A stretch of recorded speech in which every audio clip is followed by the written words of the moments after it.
Friends good evening welcome back to my new blog the happy hub. আমি রিমা, আশা করছি তোমরা খুব ভালো আছো।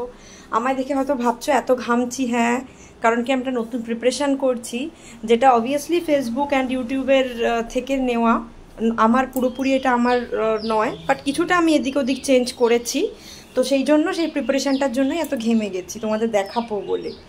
তো চলো কি করছি দেখা যাক। আজকে চিকেনের একটা খুব সুন্দর দুর্দান্ত রেসিপি করছি, যেটা তোমরা রুটি, ফ্রাইড রাইস, ভাত সব কিছু দিয়েই মোটামুটি খেতে পারবে। কেউ আসলে সেখানেও তাদের করে খাওয়াতে পারবে। তো চলো দেখা যাক কি করছি। কিন্তু 500 গ্রাম মতো চিকেন এখানে নিয়ে নিয়েছি, এবং এটাকে আমি আগে নুন পরিমাণ মতন, 1.5 চামচ মতন গোলমরিচ গুঁড়ো, আর হচ্ছে তার সঙ্গে হাফ একটা পাতিলেবুর রস, এবং যেটা হচ্ছে তোমাদের black soya sauce, dark soya sauce, নিশ্চয়ই সবাই তোমরা চেনো ডার্ক সয়া সস। আমি এটা ইউজ করছি আপাতত চিংসের। এটা খুব ভালো, আমি আমার চাউমিনেও ইউজ করে দেখেছি, এটা চাইনিজ রান্নার জন্য খুব ভালো। তো এই ডার্ক সয়া সসটা দিয়ে মেখে রেখেছিলাম 15 মিনিট। তারপরে আমি এখন যেটা করছি, আমি একটুখানি দিয়ে নিয়েছি উইকফিল্ডের হচ্ছে কর্নফ্লাওয়ার, কর্নস্টার্চ। তো এটা দিয়ে আমি এবার চিকেনটাকে ভালোভাবে, দেখতেই পাচ্ছ, ম্যারিনেট করে নেবো। একটু যতটা সুন্দর করে পারা যায় এটাকে ম্যারিনেট করে নেব। এবার ম্যারিনেট যেটা হয়ে যাবে, আমরা একটা এই চিকেনটা বানানোর জন্য একটা মশলা রেডি করেছি। যে মশলাটা হলো এইটা, এটার মধ্যে রয়েছে 1 চামচ মৌরি, 1.5 চামচ জিরে, আর রয়েছে হচ্ছে 3টে লবঙ্গ, 3টে এলাচ, 1টা বা 2টো দারচিনি স্টিক, যেটা হয় বেশি বড় না, মাঝারি সাইজের হলেও হবে, আর রয়েছে গোলমরিচ কিছুটা। আমি সবটা পেস্ট করে নিয়েছি।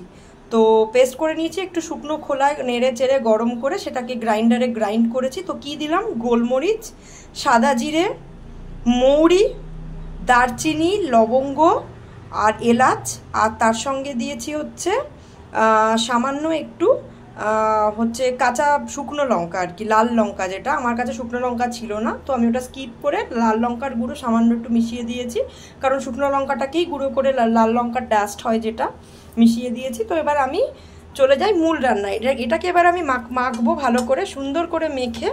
এবার আমি এটাকে কি করব তোমাদের সঙ্গে দেখাচ্ছি। দেখতেই পাচ্ছ আমাদের কড়াই গরম হয়ে গেছে আমার। তো এবার আমি যেটা করব, ইমামি টেস্টি হেলদির যে আলট্রা লাইট যে সয়াবিন অয়েল, সেটা আমি দিয়ে দিচ্ছি। এটা আমি আগেও কালকে বলেছিলাম যে আমার এটা ইউজ করতে আমি প্রেফার করি প্রচণ্ড। তো এটাকে আমি 3 টেবিল চামচ মতন আন্দাজে দিয়ে দিলাম, কারণ চিকেনগুলোকে আমাকে, যেটা আমি ম্যারিনেট করে রেখেছিলাম নুন, গোলমরিচগুলো, পাতিলেবুর রস আর ব্ল্যাক সয়া সস দিয়ে, এবং সেটাকে এখন কর্নফ্লাওয়ার মাখালাম, সেই চিকেনটাকে কিন্তু আমি এবার ভেজে নেব একটা একটা করে পিস দিয়ে। তো চলো। আচ্ছা, কেউ কিন্তু ভেবো না যেটাকে আমি জলের তলায় কেন রেখেছিলাম, হয়তো দেখতে পেয়েছো, কিছুই না।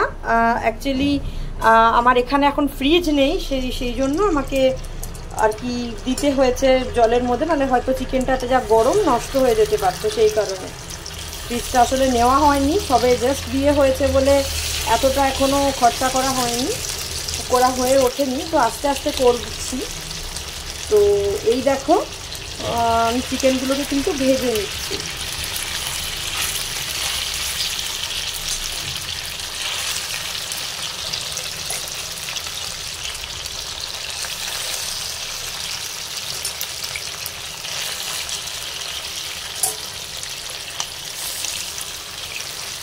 দেখো আমি কিন্তু ছাকা তেলে চিকেনগুলোকে দিয়ে নিয়েছি। এবার আমি যেটা করব, এর মধ্যে খানিকটা কর্নফ্লাওয়ারের মানে জুস ছিল, কর্নফ্লাওয়ার অ্যান্ড চিকেনের যে জুসটা, সেটাকে আমি উপর থেকে দিয়ে দিলাম। এটা হচ্ছে কোটিংটা চিকেনের। এটাকে সুন্দর করে দিয়ে নেব। দিয়ে এবার চিকেনটাকে আমরা মিনিট 10-15 একদম ছাকা তেলে ভালোভাবে এটাকে ভাজতে দেবো, যাতে একদম 80 to 90% চিকেনটা এখানেই সেদ্ধ এবং ভাজা হয়ে যায়। তো চলো,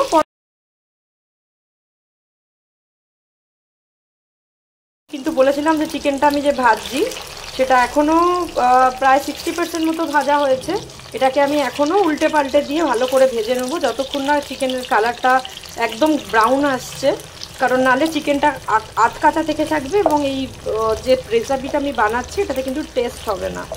এবং যেহেতু আমরা কাঁচা চিকেন জাস্ট ম্যারিনেট করে ভাজছি, তো সেক্ষেত্রে চিকেনটা যাতে পুরোটা কুক হয় এবং সেদ্ধ হয় ভালো করে, সেটা কিন্তু দেখতে হবে।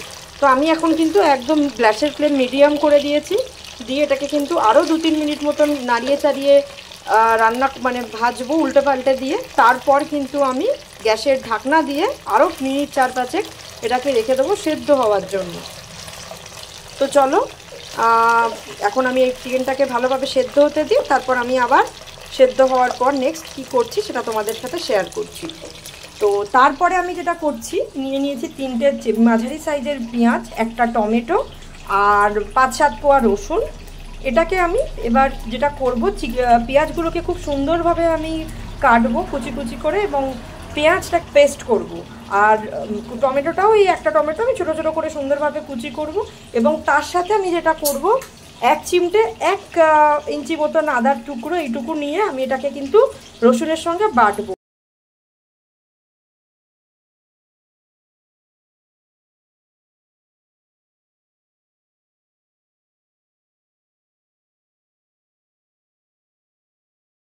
চিকেনটা কিন্তু 5 থেকে 7 মিনিট খুব সুন্দরভাবে সেদ্ধ হয়ে গেছে, দেখতেই পাচ্ছ।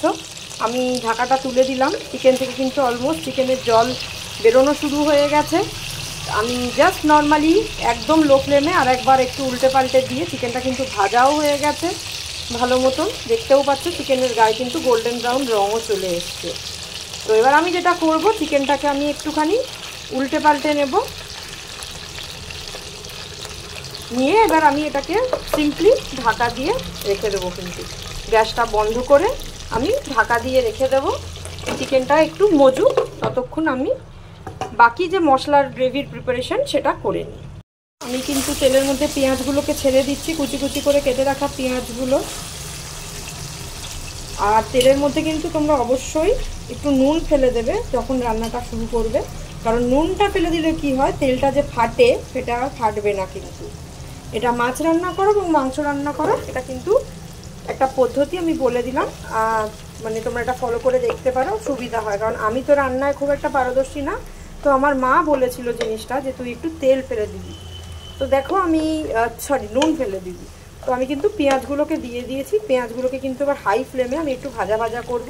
এবং তেলের মধ্যে আমি আগে নুন এই কারণেও আরও দিয়েছি, পেঁয়াজগুলোর গায়ে কিন্তু একটা সোনালি খয়েরি রঙ আসবে, গোল্ডেন ব্রাউন যেটাকে বলে, বাদামি রঙ, তার জন্য, যার ফলে কিন্তু এই মাংসটার টেস্টটা কিন্তু অন্যরকম হবে।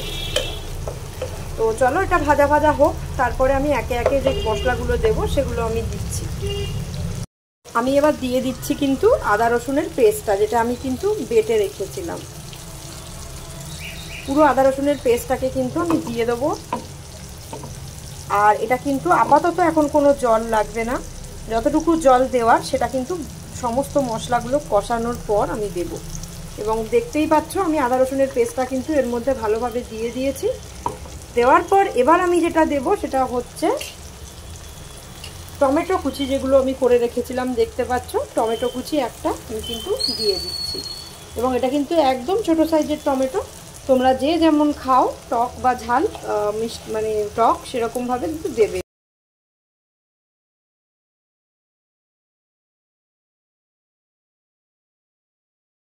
আমার কিন্তু আদা রসুন বাটা, টমেটো এবং পেঁয়াজটা এখন ভাজা ভাজা হয়ে গেছে অনেকটা, প্রায় জল ছাড়ছে, তেল এবং জল দুটোই ছাড়ছে মশলা থেকে।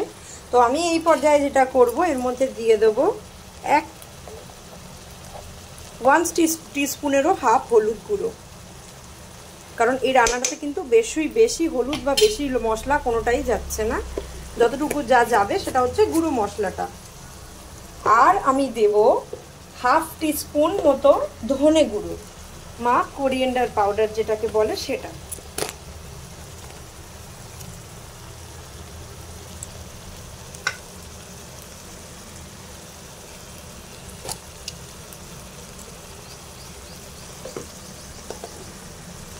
তো এই দেখো আমি কিন্তু এটা ছোট চামচ, এর চামচের কিন্তু 1 চামচ আর হাফ চামচ মতো কিন্তু আমি ধনে গুঁড়ো দিয়ে দিলাম। আর কিন্তু কিছু এটার মধ্যে যাবে না। এবার যেটুকু যা মশলা দেওয়ার আছে সেটা কিন্তু ওই আমরা যে আগে যে ডাস্ট মশলাটা ভেজে গুঁড়ো করে রেখেছিলাম সেটা, আর কিন্তু কোনো মশলা এর মধ্যে কিন্তু যাবে না। তো চলো এটাকে ভালোভাবে মশলাটাকে কষিয়ে এটার মধ্যে কিন্তু আমি টমেটোটা একটু সেদ্ধ ভাজা ভাজা হয়ে গেলে কিন্তু আমি এর মধ্যে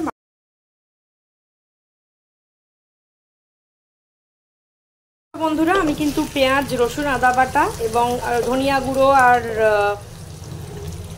হলুদ গুঁড়ো দিয়ে যেটা মশলাটাকে আমি রান্না করছিলাম সেটা কিন্তু অলরেডি গলে গেছে। তারপরে কিন্তু আমি এবার দিয়ে দিয়েছি চিকেনটাকে। এবার আমি যেটা দেব লো ফ্লেম করে, যে মশলাটা আমি বানিয়ে রেখেছিলাম সেই মশলাটা কিন্তু আমি দিয়ে দেব। এটা কিন্তু পেপার চিকেনের আসল মশলা কিন্তু আমি দিয়ে দিলাম পরিমাণ মতো। আর আমার 500 গ্রাম চিকেন, তো মশলাটাকে কিন্তু আমাকে হিসাব অনুসারেই দিতে হবে। তো এবার কিন্তু আমি একটু সামান্য জল দিয়ে দেবো, কারণ এইটা কিন্তু এই রান্নার লাস্ট জল। এই জলটুকুই কিন্তু এই রান্নাটাকে সেদ্ধ এবং মশলাগুলোকে মেশাতে সাহায্য করবে। একটু সামান্য একটু জল দিয়ে দিলাম যাতে মশলাটা ভালো করে মিশে যায়। আর এটাই কিন্তু এই রান্নার লাস্ট মশলা। আর কিন্তু কোনো মশলা বা জল এর মধ্যে নতুন করে অ্যাড হবে না। শুধু নামানোর আগে আমি নুন মিষ্টি যেটা যেরকম পরিমাণ আমরা খাই সেটা কিন্তু মিশিয়ে দেব। আর এখানেই চলো বন্ধুরা তাহলে শেষ করছি। আমি এটাকে এবার মাংসটাকে এবার ভালোভাবে কুক হওয়ার জন্য কিন্তু ঢেকে দেব হাই ফ্লেমে। আর চলো দেখা হবে আবার।